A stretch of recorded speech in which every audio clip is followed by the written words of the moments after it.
Bonjour, mon invité aujourd'hui est Nicole Niesotto. Nicole, tu es vice-présidente de l'Institut Jacques Delors.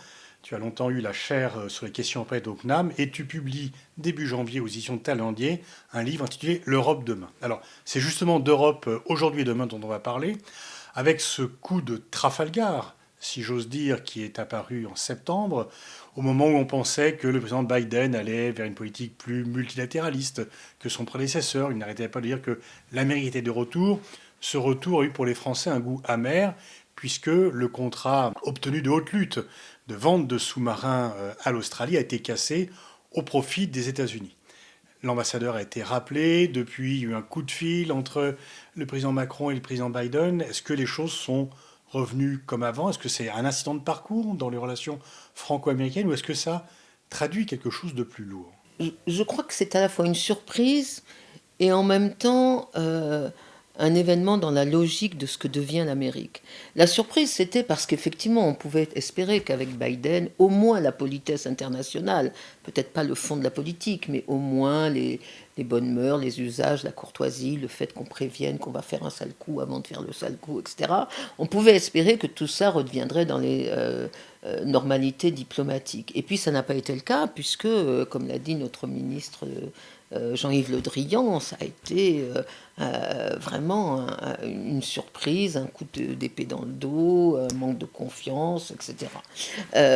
Et donc il y a eu une vraie surprise, je dirais presque événementielle. En même temps, quand on regarde le fond de la relation franco-américaine, même si les Français se sont réjouis évidemment que Trump ait perdu les élections et que Joe Biden soit devenu le nouveau président des États-Unis, nous étions les seuls en Europe à ne pas être d'un enthousiasme délirant sur l'élection de Joe Biden. Et déjà, notre ministre avait dit, mais pas seulement, enfin, l'ensemble des Français, je crois, pensaient que Biden, c'était très bien, mais qu'il ne fallait pas se faire d'illusions, ce n'était pas le retour à la bonne vieille Amérique que l'on aimait autrefois du temps de Bill Clinton, etc., que le monde changeait, que l'Amérique changeait, et que on pouvait avoir des surprises. Donc je dirais, il y a la surprise de l'événement, qui a profondément marqué, je crois, en tout cas le ministre. Et puis, il y a quand même une espèce de continuité dans la politique américaine depuis Obama, qui fait qu'on ne devrait pas être surpris, parce qu'ils nous le disent noir sur blanc depuis 2011, c'est-à-dire ça fait 10 ans, Obama, qu'il nous dit que le centre de priorité maintenant, c'est l'Asie, et que, alors ça ils le disent pas, mais en sous-entendu, soit les Européens suivent, soit ils suivent pas, et tant pis pour eux. Et donc on n'aurait pas dû être surprise du fait que pour Joe Biden, le fait que la Chine soit la menace prioritaire, c'était normal, et que donc le fait qu'on crée une alliance en Asie avec l'Australie, en obligeant l'Australie à rompre un contrat qu'elle avait avec la France depuis 2016. Finalement, c'est normal. Et ce qui est extraordinaire dans cette affaire, c'est que les Américains ont été vraiment surpris de la surprise française. Ils n'ont pas compris une seconde à quel point ce mauvais coup était non seulement contraire aux traditions diplomatiques, mais était un choc dans la relation franco-américaine. Et je crois que c'est un peu comme tous les pays qui ne sont pas américains. Les Américains ne connaissent pas leur monde. Ils connaissaient rien à l'Irak quand ils sont intervenus, ils connaissaient rien à l'Afghanistan. Il y avait 3 personnes qui parlaient arabe au département d'État en 2001. Donc, ils ne connaissent pas leurs alliés européens, c'est-à-dire ils ne comprennent pas que la France, héritière du général de Gaulle, ait une susceptibilité particulière, en particulier venant des États-Unis. Et ça, je trouve que c'est très grave quand même de la part d'un pays qui a une prétention à un leadership mondial. Enfin, c'est un peu un mouvement général, c'est-à-dire que pour les États-Unis, les autres nationalismes n'existent pas, ou les autres nations qui veulent défaire leur international sont vécues comme étant rétrogrades, pas ouvertes sur la globalisation, alors que les États-Unis, eux, défendent à la fois l'intérêt national et l'intérêt général dans le même mouvement. Oui, on peut dire cela, mais quand même vis-à-vis de leurs alliés, dans la relation Europe-États-Unis et dans la relation franco-américaine, euh, il y avait quand même un tout petit peu plus d'attention. Ils sont censés connaître leurs alliés européens, et en particulier la France, pour la tradition française d'être un peu, comme disait Giraudoux, l'ennuyeuse du monde, celle qui est toujours quand même en train de trouver la petite bête qui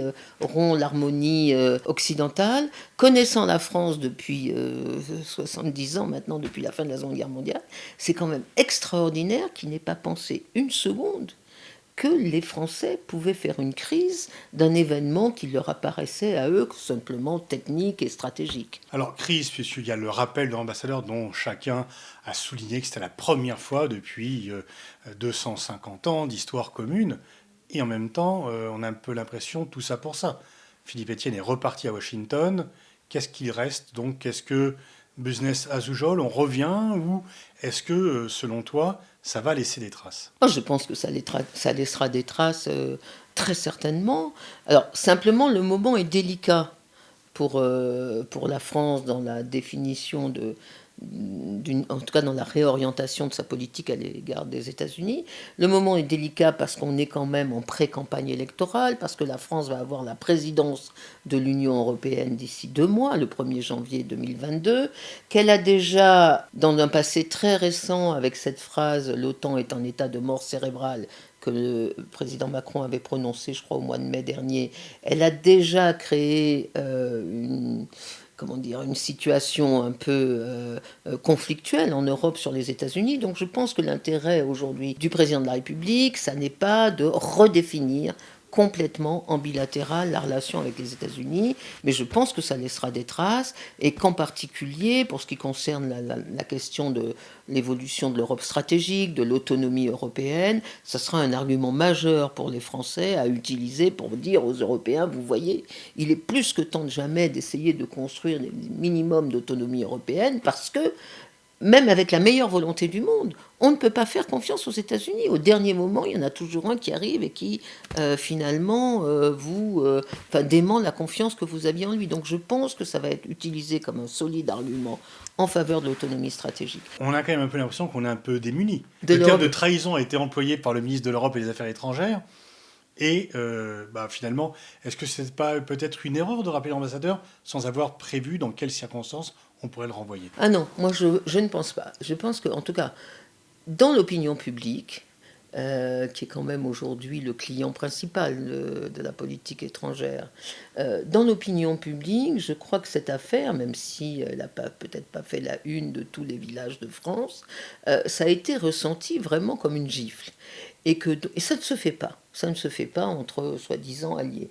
Et donc je crois qu'il fallait réagir. Moi je trouve que la France a réagi. Elle a bien fait de réagir comme ça, qu'il fallait marquer le coup. Et comme on n'avait jamais rappelé nos ambassadeurs, le fait de le faire a été vraiment un événement important. Non, je pense qu'on a eu raison, que les symboles, ça compte dans la relation, en particulier dans les relations entre pays démocratiques. On se bat, entre guillemets, ou on se fait la guerre aussi à coups de symboles, ce qui est un progrès dans l'histoire de l'humanité. Donc je crois que ça compte très profondément. Bon, après, il est évident que rappeler un ambassadeur, il y a toujours un moment où on le renvoie. Mais souvenez-vous, il y a quelques mois, je crois en juin ou juillet, on avait rappelé notre ambassadeur également d'Italie. Oui. Et donc on a l'impression qu'on a le recours plus souvent maintenant à ce type de sanctions. Entre guillemets, mais je ne crois pas que c'était démesuré. Je crois que l'ampleur du mauvais coup fait par les États-Unis à la France, et ce n'était pas le seul, parce que le mois d'avant, il y a eu le retrait, la décision américaine de retrait d'Afghanistan au 30 août 2021, décision qui a été annoncée sans aucune consultation préalable au sein de l'OTAN. Alors les Français étaient déjà partis d'Afghanistan, mais enfin quand même, vis-à-vis des Européens, l'OTAN avait le commandement de l'opération Resolute Support en Afghanistan. Il y avait 16 000 soldats européens, en Afghanistan, et les Américains ont décidé tout d'un coup, en 2 mois, bon, on se retire, et au 31 août, on rend le pouvoir aux talibans sans aucune consultation préalable avec l'OTAN. Et donc, il y a eu 2 événements, l'événement collectif avec les Européens, l'événement national avec les Français, qui font que pour la France, il y a quand même un argument très fort à utiliser pour dire aux Européens, eh bien, arrêtez la naïveté extrême que vous avez vis-à-vis de la diplomatie américaine. Alors pour cela, il faudrait que les Européens soient prêts à entendre ce type d'argument. Est-ce que les Européens ils ne se sont pas précipités tout de suite pour soutenir la France? Est-ce que la plupart des Européens se disent, bon, c'est la France qui c'est une affaire de vente d'armes, ça ne nous regarde pas, et c'est la France qui en subit les conséquences, cela ne nous regarde pas. Est-ce que, vu de Berlin, de Varsovie ou de Rome? Est-ce que c'est une affaire française ou une affaire européenne? Il y a eu une réponse collective des Européens, de critique de la diplomatie américaine, qui est intervenue une semaine après, donc c'est, dans un rythme européen, c'est un rythme rapide, une semaine, hein, puisque Madame Ursula von der Leyen elle-même, la présidente de la Commission européenne, avait dit que la façon dont avait été traitée la France était une façon, je ne me souviens plus de l'adjectif exact, mais qui ne se fait pas. C'était pas normal. Et donc, au plus haut niveau de l'Union européenne, il y a eu une protestation de solidarité vis-à-vis de la France et une condamnation, non pas du fond, mais de l'attitude américaine. Ce qui est curieux, c'est que pour la première fois, l'Europe a été unie, intégrée par le biais de sa présidente, alors que les autres États membres, nationalement, les États membres se sont bien gardés d'intervenir. Il y a eu un silence complet des États membres, mais au contraire une prise de position collective de la présidente. Donc ça, je trouve que il faut juste le noter. Deuxièmement, donc s'il y a un aspect très bilatéral, ça c'est vrai, mais pour les Européens, quand même, la séquence de juillet-août est quand même une séquence qui doit faire réfléchir, parce que je l'ai dit, il y a d'abord eu l'affaire Afghanistan. Or, quand même, qu'ont fait les Américains immédiatement, avant même de se retirer d'Afghanistan, ils ont donné les clés de la base de Bagram aux talibans. Il y avait 5000 dedans prisonniers terroristes. Les talibans les ont immédiatement lâchés dans la nature. Donc, qui est-ce qui va recevoir les terroristes en premier sur leur territoire, si jamais ils franchissent? C'est quand même les Européens. Donc déjà, de la part des Américains, c'est limite comme attention vis-à-vis de leurs alliés. Premièrement. Deuxièmement, se retirer d'Afghanistan comme ça en plein désordre, etc., c'est donner l'Afghanistan comme un cadeau à la Chine, alors sans doute un cadeau empoisonné, peut-être que les Chinois n'en voudront pas, mais quand même, au moment où Biden dit « Ah non, c'est terrible, la Chine, c'est la plus grande menace de la planète, il faut une vraie stratégie indo-pacifique, etc. », donner l'Afghanistan à la Chine, c'est quand même assez perturbant, c'est pas logique. Troisième contradiction américaine, c'est pour ça que moi je trouve que Biden est comme Trump. Contrairement à ce qu'ils nous ont dit au début de la campagne, il est d'un amateurisme exceptionnel. Exceptionnel. Il a beau avoir 50 ans de professionnalisme washingtonien, la façon dont il se conduit est d'un amateurisme étonnant. Troisième contradiction, ils font le forcing, vraiment, un lobbying incroyable auprès des Européens pour que l'Europe adopte une stratégie sur l'Indo-Pacifique qui n'a aucun sens quand on est l'Union européenne, mais même quand on est la France, personnellement. C'est un autre sujet, mais moi j'ai toujours trouvé que le concept d'Indo-Pacifique n'avait pas de sens, en particulier pour la France, mais pas seulement. Mais bon, ils font un forcing pour que l'Union européenne adopte une stratégie Indo-Pacifique, et le jour où on l'adopte, hop, ils signent l'AUKUS, c'est-à-dire le traité entre la Grande-Bretagne, les États-Unis et l'Australie. Donc les Européens se disent, mais alors on ne comprend pas, si. Pourquoi ils ne nous ont pas associés? Pourquoi ils font leur stratégie Indo-Pacifique sans nous au moment où on adopte? Et puis cette AUKUS, qu'est-ce que c'est que cette nouvelle alliance informelle? Est-ce que c'est un concurrent futur de l'OTAN? Est-ce que c'est une façon de dire aux Européens, bon, ben, ce qui compte maintenant, ça va être cette association entre trois pays, et si vous voulez nous suivre, ben, vous nous suivez, mais finalement, l'OTAN, c'est la dernière roue du carrosse américain. Autrement dit, il y a beaucoup, beaucoup de réflexions que les Européens devraient avoir, et pour certains ont, à la suite de cet épisode de l'été 2021, plus l'affaire des sous-marins français, qui montrent à quel point l'Amérique est puissante pour tordre le bras à certains de ses alliés contre d'autres de ses alliés. Ce qui est intéressant dans cette affaire, c'est que l'Amérique demande à l'Australie, qui est quand même, autant que je sache, membre, entre guillemets, de la famille occidentale, de trahir le meilleur allié occidental de l'OTAN, qui est la France. Donc ça fait beaucoup de couleuvres, je trouve, à adopter d'un point de vue Oui, mais européen. ça fait beaucoup de couleuvres pour la France, mais est-ce que les pays comme traditionnellement réticents par rapport au concept d'autonomie stratégique, comme la Pologne, est-ce que cette affaire-là va faire bouger la Pologne d'un iota sur l'OTAN, sur l'autonomie stratégique, sur la Russie? Ou est-ce qu'ils diront tout ceci est triste, mais finalement on reste comme avant? La Pologne peut-être pas, mais je dirais, moi ça m'est égal, parce que je ne considère plus que la Pologne est un membre digne d'être dans l'Union européenne ou dans l'OTAN, donc, puisque ça n'est pas une démocratie qui respecte l'état de droit. Mais je ferme cette parenthèse. En fait, il y a deux Il y a deux options pour les Européens et je pense que la présidence française va être l'occasion de ce débat. Enfin, en tout cas, j'espère qu'on aura un débat public, pas seulement en France, mais également dans les autres pays européens, ces deux options. La première, c'est de dire, effectivement, le monde change, tout change, et peut-être que l'Amérique change aussi, très profondément, et peut-être que ça n'est pas raisonnable de penser qu'une l'OTAN, qui a été créée en 1949, sera toujours là en 2059, en 2049 pour défendre l'Europe. Peut-être qu'il y a quelque chose de fou à parier sur la permanence pendant un siècle d'une institution dont la raison d'être, la menace, a disparu. Et donc peut-être que les Européens, plus tout ce que je viens de dire sur les leçons de l'été 2021, vont se dire, même si on adore les États-Unis, force est de reconnaître que tout change, le monde change, et que donc il faut peut-être penser, nous aussi, à changer notre vision de notre sécurité, et non pas à abandonner l'OTAN, mais à faire en sorte d'aider cette OTAN à évoluer peut-être vers quelque chose de plus européen, de moins dépendant de Washington, etc. Et donc de construire d'une façon ou d'une autre, soit par une défense européenne autonome, soit par un pilier européen autonome, de construire une autonomie stratégique européenne qui sera capable d'affronter le monde de 2050 et non pas le monde de 1950. Ça, c'est une première version, c'est une première option, c'est l'option défendue par la France, et à juste titre. Je trouve qu'on a tous les arguments du monde pour plaider sur le fait qu'on ne peut pas, nous, Européens, penser que le monde change tous les 6 mois, mais que enfin que l'OTAN, lui, restera immortel. Mais c'est ce que pensent beaucoup d'Européens. Oui, mais je pense qu'ils ont tort. Et je ne crois qu'il ne faut pas faire injure aux Européens. Nos partenaires ne sont pas stupides.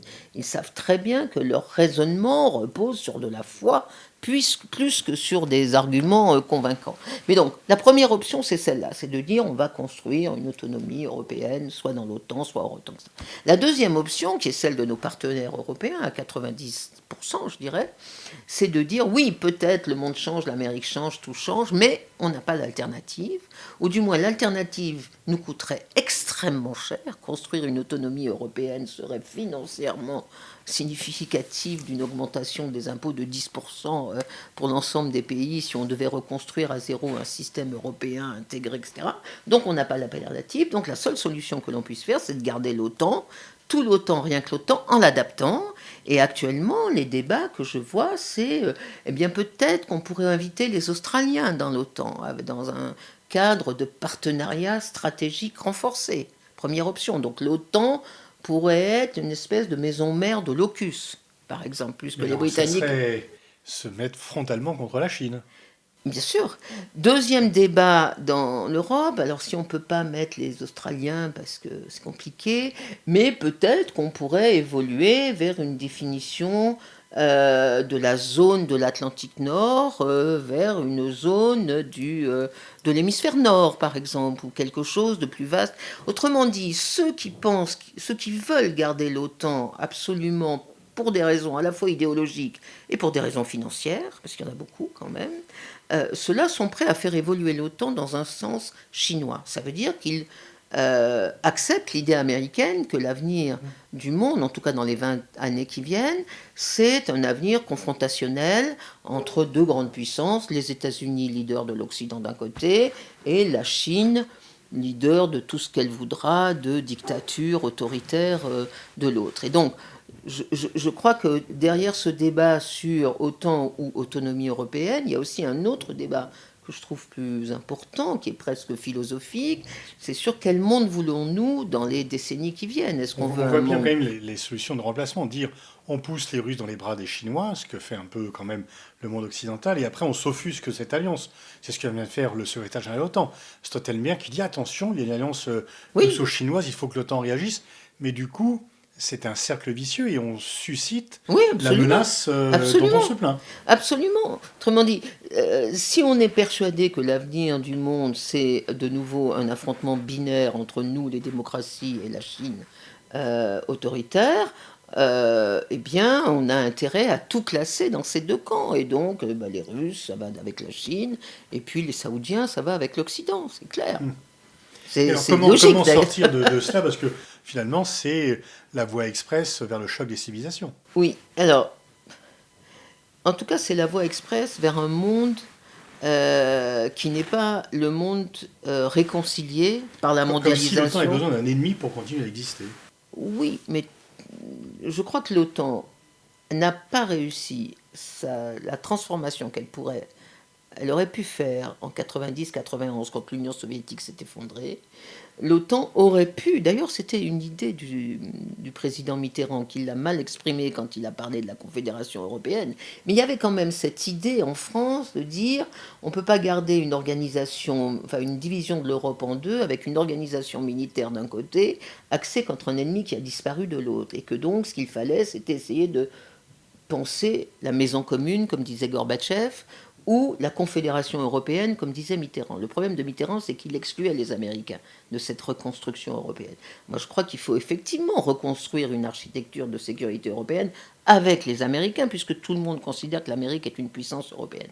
Et l'OTAN a raté cette phase de transition. L'OTAN aurait pu devenir une espèce d'OSCE occidentale, extrêmement puissante, qui aurait été l'organisation qui accompagnait la transition libérale et démocratique de toute la partie, en tout cas peut-être pas toute la Russie, mais toute la partie occidentale de la Russie. Ils ne l'ont pas fait, ils n'ont pas voulu le faire, parce qu'à l'époque, il faut bien reconnaître, tout le monde était dans une espèce d'hubris de la victoire. On a gagné, l'Union soviétique s'est effondrée, c'est nous les maîtres du monde, et la Russie n'a plus qu'à se plier à nos injonctions. Donc là, je crois que l'OTAN a manqué véritablement. C'est une occasion historique manquée pour sortir de la guerre froide. Oui, absolument. Depuis, le monde est devenu tellement incertain. Ça n'est plus la menace unique collective qui fragilise ou qui rend les Européens vulnérables. C'est la somme des incertitudes stratégiques qu'il y a au nord avec la Russie, au sud avec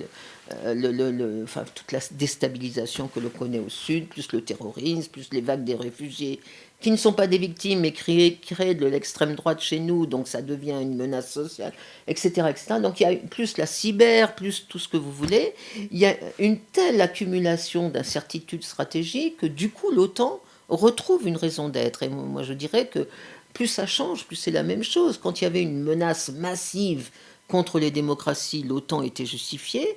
Quand il n'y a plus de menaces, mais que tout est possible, y compris une pandémie, y compris un extraterrestre qui arriverait un jour, eh bien l'OTAN reste justifiée, parce qu'après tout, on ne sait jamais, ça peut servir. Et dans les deux cas, l'OTAN trouve effectivement aujourd'hui, pour les Européens, une vraie légitimité qui est bien au-delà de sa valeur militaire. Est-ce qu'on peut dire qu'avec 60 milliards de dépenses militaires, la Russie est une menace militaire pour les pays européens de l'OTAN? C'est pas le niveau de dépenses militaires qui fait la menace. Ça, je ne crois pas. D'autant que la Russie a très fortement modernisé son appareil militaire sur les 10 dernières années. Ils étaient en ruine quand l'Union soviétique a disparu. Poutine a été l'artisan d'un redressement militaire tout à fait spectaculaire, dont on a eu un exemple au Moyen-Orient en 2017, quand tout d'un coup on a vu les forces aériennes russes arriver en Syrie. On s'est dit, la Russie est redevenue une puissance militaire importante. Donc je crois que c'est pas lié au budget, la perception d'une menace russe. Ce qui rend la menace russe encore d'actualité, en particulier pour les pays qui sont des ex-satellites de l'Union soviétique, mais pas seulement. Ce qui rend la menace russe d'actualité, c'est que Vladimir Poutine, donc le dirigeant de la Russie, remet en cause systématiquement, alors non pas les frontières de l'Europe de l'Ouest, mais les frontières de cette partie du continent qui était son ex-empire, et qu'il n'a pas envie, je crois, d'annexer, mais qu'il veut maintenir dans un état d'instabilité permanente. Je crois que la stratégie de Poutine aujourd'hui, c'est pas de reconquérir l'ex-empire, c'est de déstabiliser tellement des territoires du milieu, c'est-à-dire de l'Ukraine, Biélorussie, en passant par presque les Balkans et jusqu'au Caucase, c'est d'y créer une sorte d'inquiétude stratégique permanente, ce qui fait que ces pays sont complètement paralysés. Et c'est comme ça, je crois, qu'il espère garder une emprise sur ces pays. Moi, je ne crois pas à la reconquête territoriale, je ne crois pas à la menace militaire. Mais cette menace d'intimidation, où on ne sait pas vraiment si c'est une attaque ou pas, quand il envoie des camions humanitaires avec des hommes des services de renseignement dedans, qui déversent des armes au lieu de déverser de l'humanitaire et qui aident des mouvements fascistes en Ukraine, dans le Donbass, en Crimée, enfin, ce genre d'activités qui ne sont pas des actes d'agression immédiatement identifiables, donc qui vont prêter à controverse, etc. Ça, c'est une menace qui fait peur parce que on ne peut pas dire que ça relève de l'article 5. On ne peut pas dire que les Russes attaquent. On ne peut pas dire que les Russes ont attaqué l'Ukraine ou qu'ils vont attaquer le Donbass. Mais ça crée une incertitude stratégique qui fragilise ces pays, et je crois que c'est comme ça que Poutine veut garder son emprise. Donc c'est une menace d'un nouveau genre, et d'autant plus d'un nouveau genre, qu'il ne faut quand même pas oublier que les Européens sont dépendants à 70% de leur approvisionnement énergétique de la Russie d'un côté et du Moyen-Orient de l'autre. Donc on est dans une situation où mon meilleur ennemi est aussi mon meilleur partenaire énergétique. Merci Nicole Isotto. Je rappelle que vous êtes vice-présidente de l'Institut Jacques Delors et que vous sortez aux éditions Taillandier en janvier 2022 un livre intitulé L'Europe demain. Merci beaucoup.